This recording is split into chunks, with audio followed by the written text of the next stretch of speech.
learning how to enjoy your life fully, because this is not a rehearsal. Hey friend, and welcome to Perfect Periods, the place where we discuss how to navigate different periods of life while perfecting our actual period. What, like it's hard? I'm your host, fertility awareness educator, Berri on Berri, but you can call me Berri. Here, you'll be educated, equipped, and empowered with all the tools, knowledge, and resources you need to master your cycle so you can master your life. Now grab your favorite beverage and maybe a notebook, and let's dive right on in.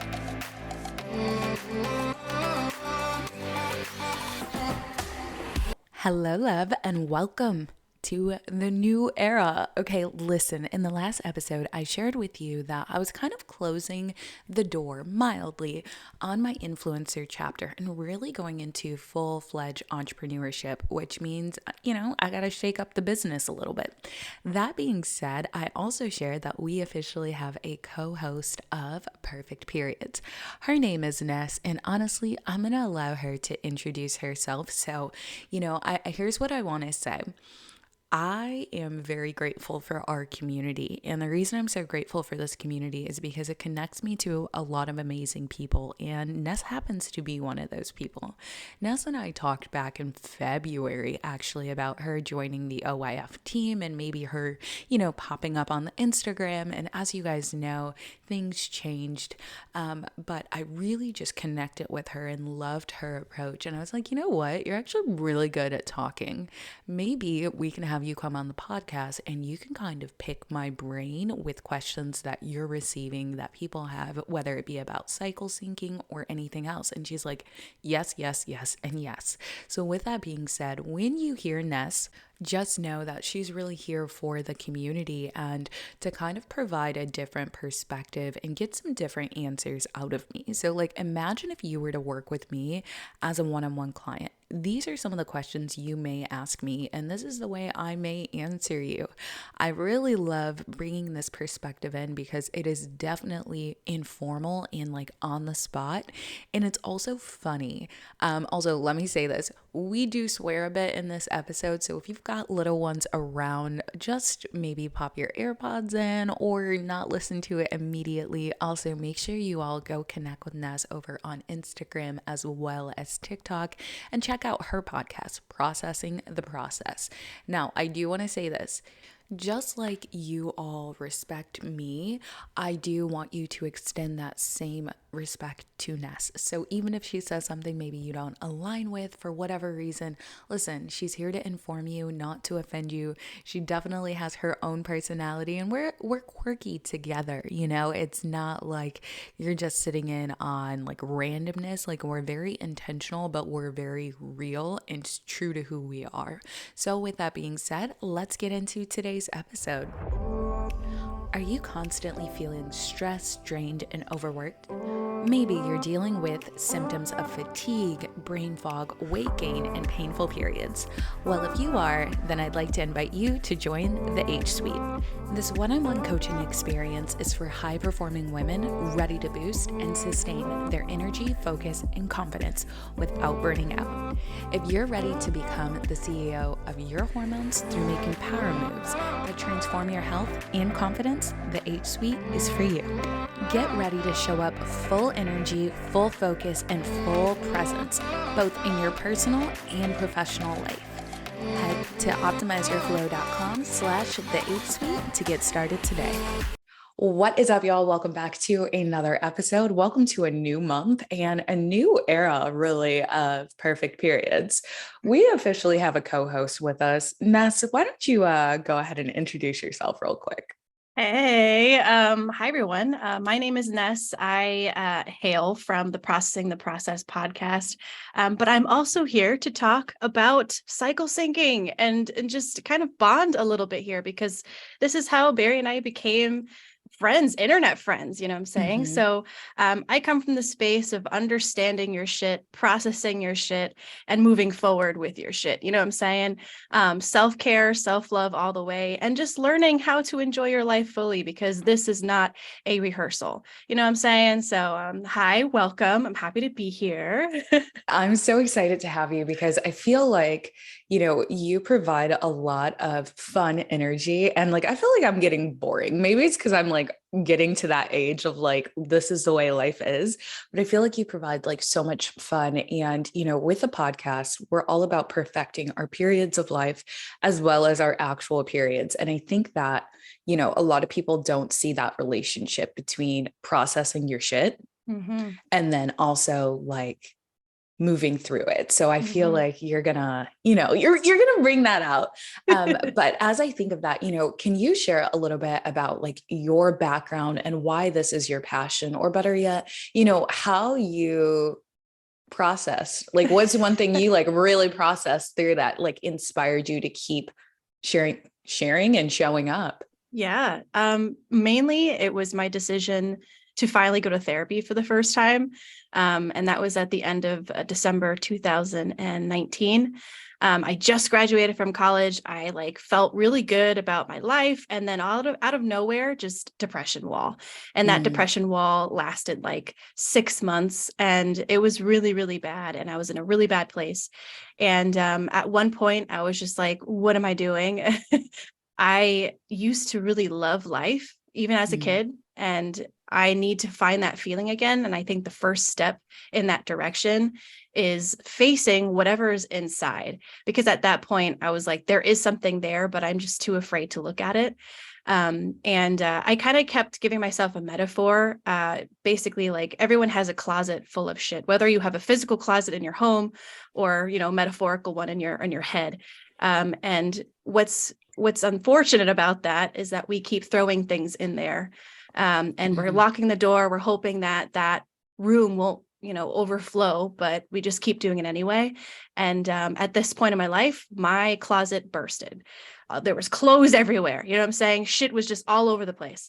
So the decision to go to therapy and like literally have a professional help me pick apart myself and put myself back together was the initial start of it. And I think it encouraged me to kind of seek out other means of understanding my psyche a little bit. I tried to do meditation for a little bit and understand that.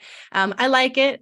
I have to get back into the groove, but I think within that practice came the idea of how important it is to process our shit. And that just processing the process, that phrase came to me while I was meditating one day. And I was like, oh my God, I got to use this. I got to write this down. This is something that is super important. And it felt really monumental. So just like, going to therapy, learning how to talk about these things, because I wasn't doing that. And of course, like facing the most ugliest parts of myself, because mm. we don't want to do that.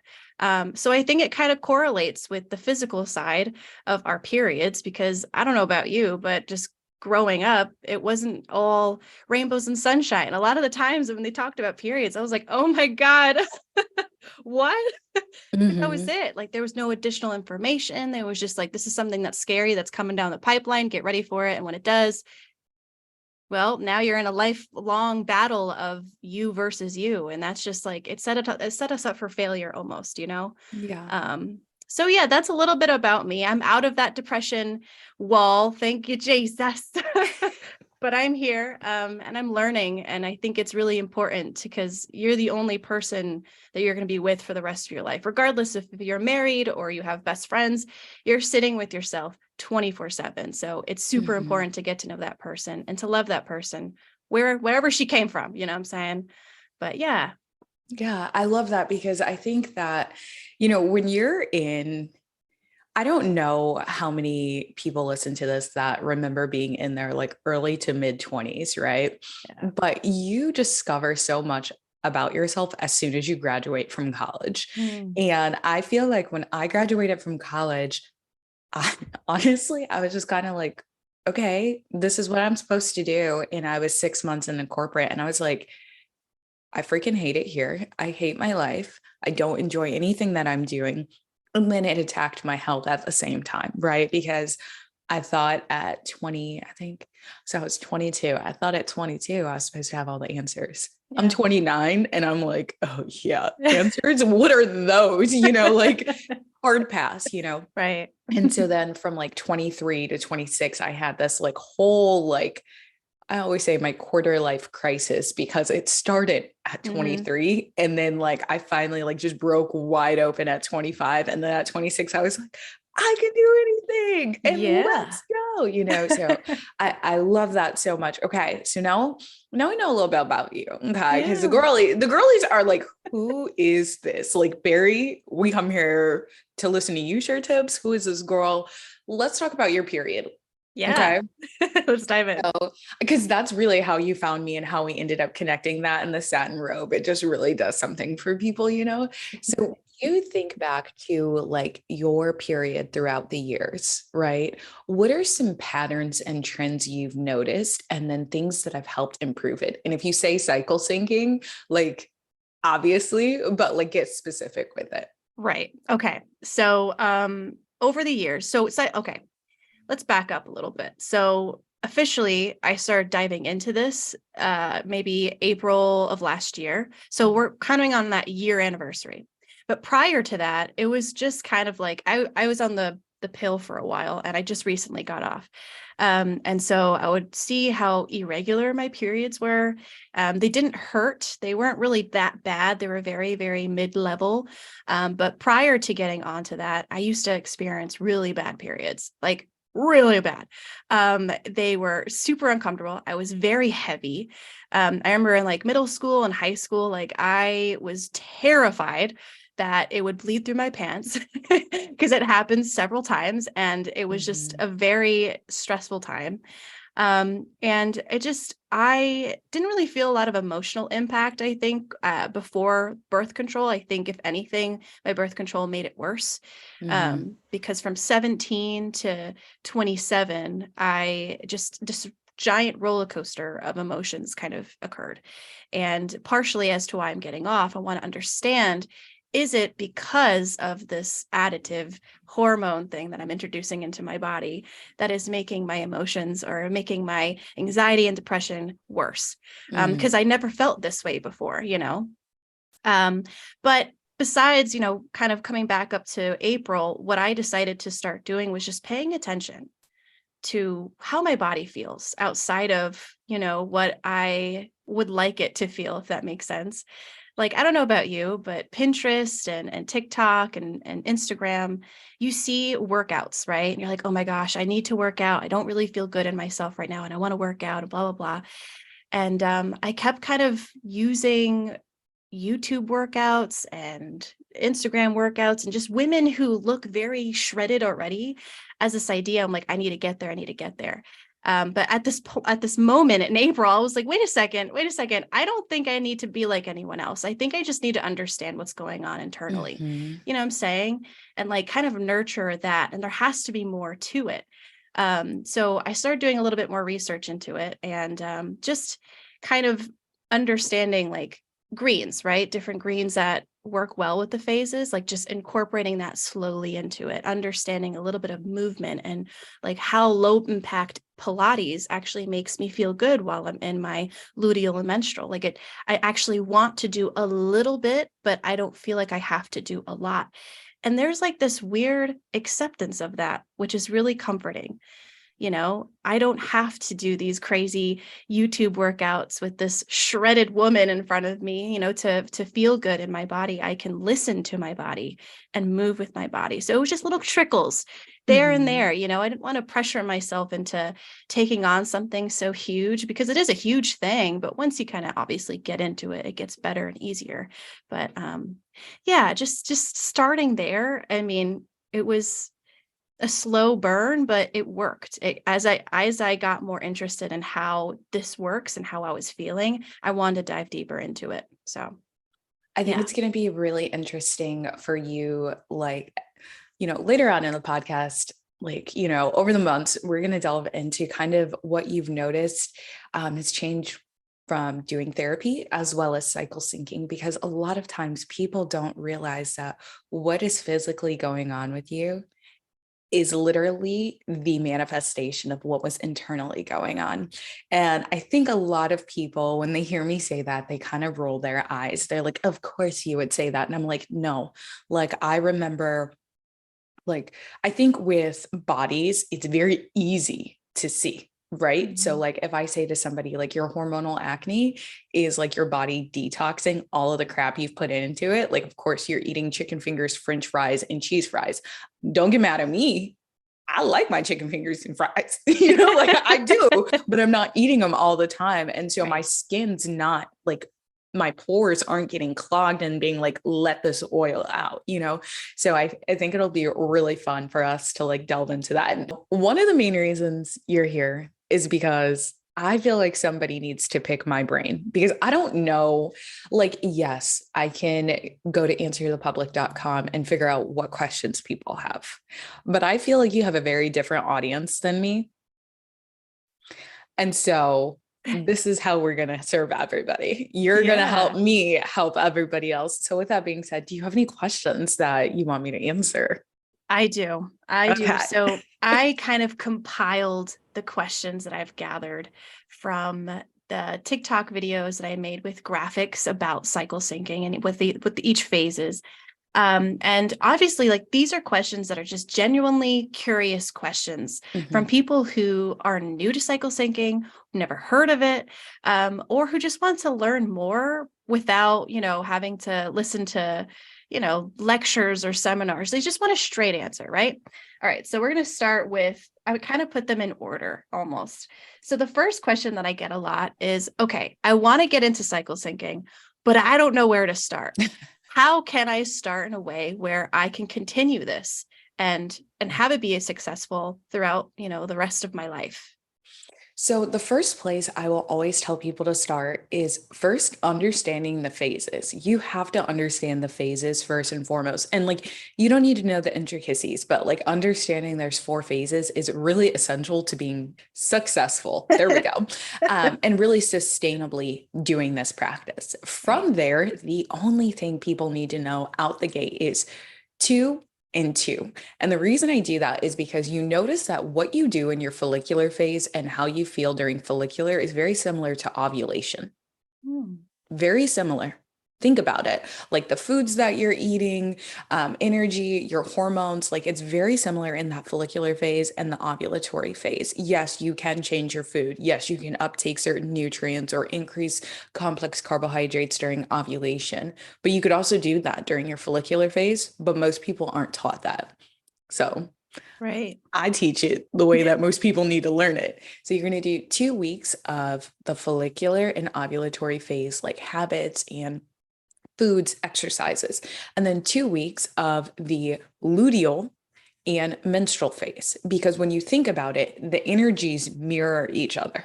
Hmm. Because right after ovulation, that dip in estrogen really is a dip in our energy. And in addition to that, our hormones have dropped off. And so, what our body is needing in that luteal phase, whether it be early luteal or late luteal, is also very similar to what the body needs in your menstrual phase, Hmm. right? So, you have to realize like, if you can just master that there's 2 and 2, you're good. You're golden. That is Yeah. like the baseline. From there, to each their own. I'm not going to lie to you. I'm a little over everybody obsessing over what food to eat because it's missing the point. Hmm. I need you to standardize your healthy habits across the board. And then we can optimize with eating in sync with your cycle, working out in sync, making decisions in sync, leadership. Like, you know me, like, I'm all about the brain, I'm all about Yeah. using our brain power. But when you're first coming out the gate, just chunk it up into 2 week segments so that you don't feel overwhelmed and Right. then add it. That's my number one tip. And then my second tip is to find a book that isn't too much. So when I started my cycle syncing journey, where is this book? Where is it? Oh, it's over there. I was using it for content earlier. The book Woman Code by Elisa Vitti was literally my holy grail book. It was like a field guide to cycle syncing. A lot of people are obsessed with the book In the Flow right now, who's it's by the same author. But In the Flow is almost, in my opinion, it's too heady when you're just beginning. Because it Okay. gets into the nuances of your hormones and like all of that. Like most people don't need to know all of the things about the hormones. What they need to know is like, this is the game plan. And I feel Yeah. like Woman Code is that game plan. It's a field guide to cycle syncing. And it's still the book I reach for the most if somebody's like asking me like where should I start? And I'm like, well, obviously my Instagram, but also this book is a great place to start. Shameless plug. Shameless plug. Listening, that Instagram is good or whatever. So yeah, I hope that answers the question. Yeah, because I'm glad you brought up the books because I mean, I'm sure whoever's listening right now, we're overly saturated with Instagram and TikTok and just social Mhm. media, right?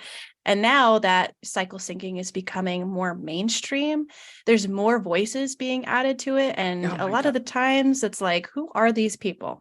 Yeah. And why are they so concerned with like one aspect of it versus like the whole thing? You know what I'm saying? Hmm. So I'm glad that you brought up some actual resources that someone can physically go and buy and read from themselves because that's the best type of resource. I don't know about you.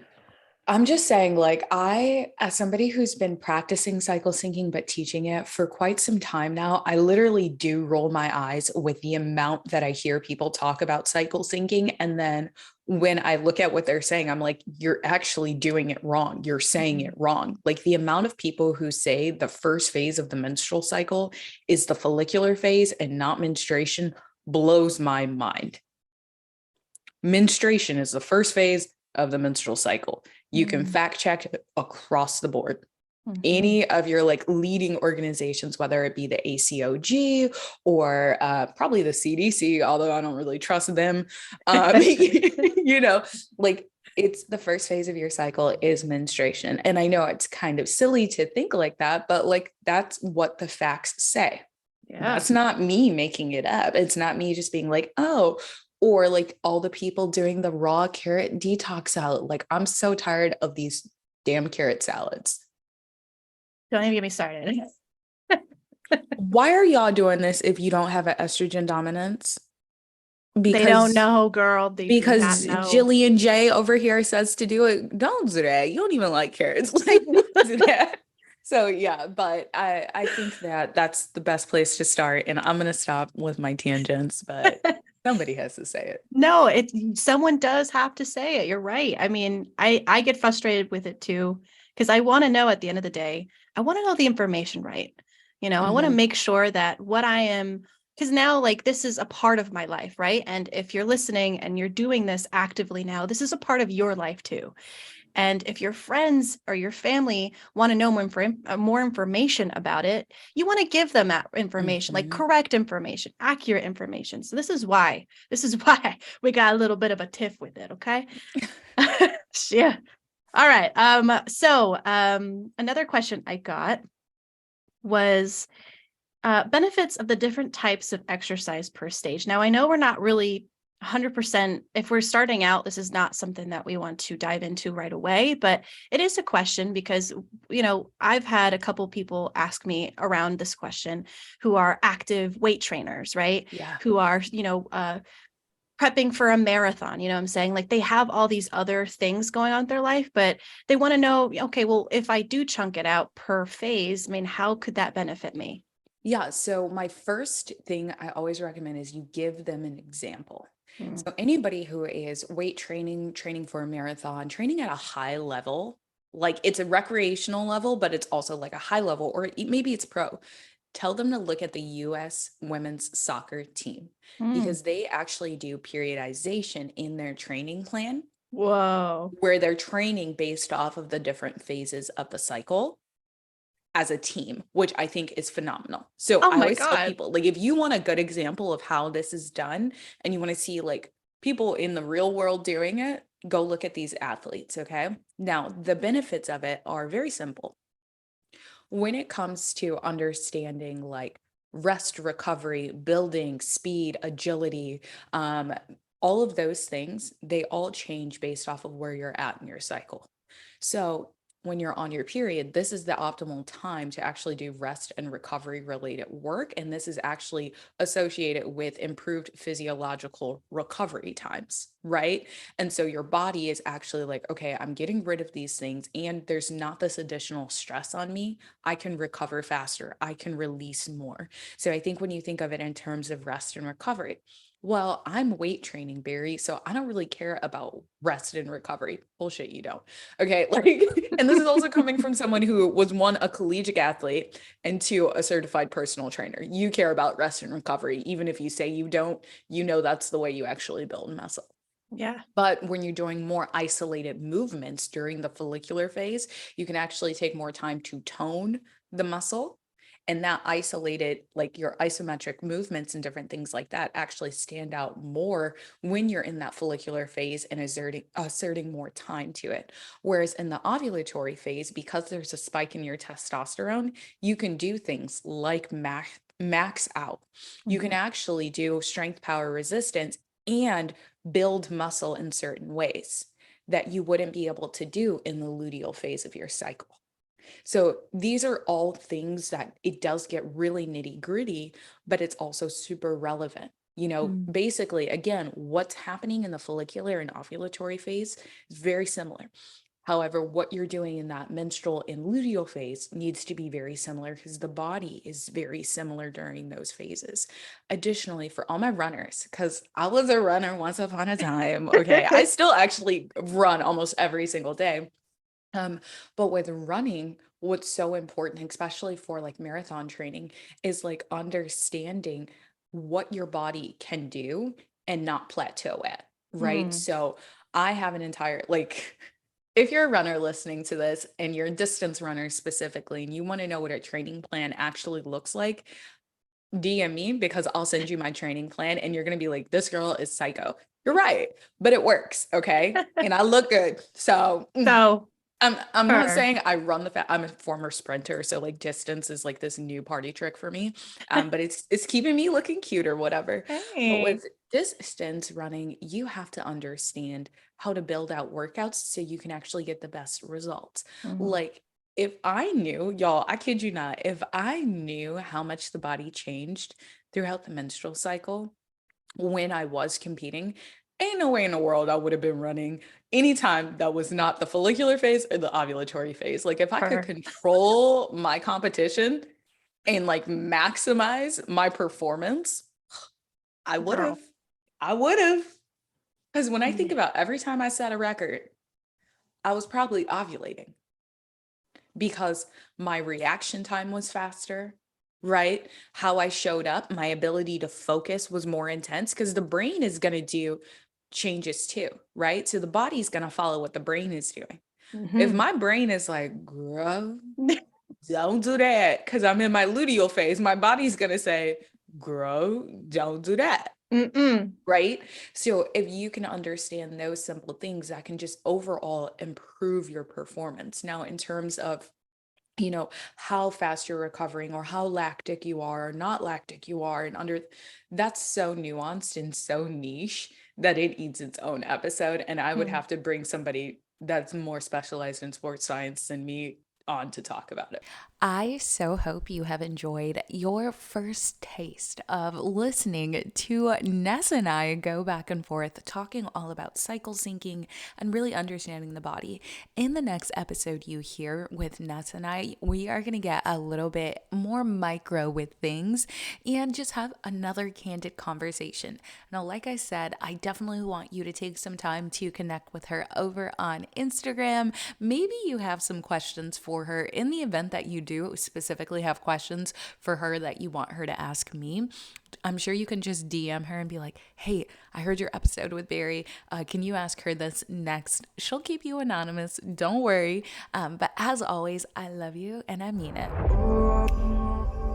Hey friend, if you enjoyed today's episode, can you do me a solid and leave a rating and review? And if you have some friends going through a different period of life where they want a little bit more peace, or perhaps they just want a better period, make sure you share this with them, because here we're all about having a period and a life, an enjoyable one at that. As always, I'm sending big love and flowy vibes.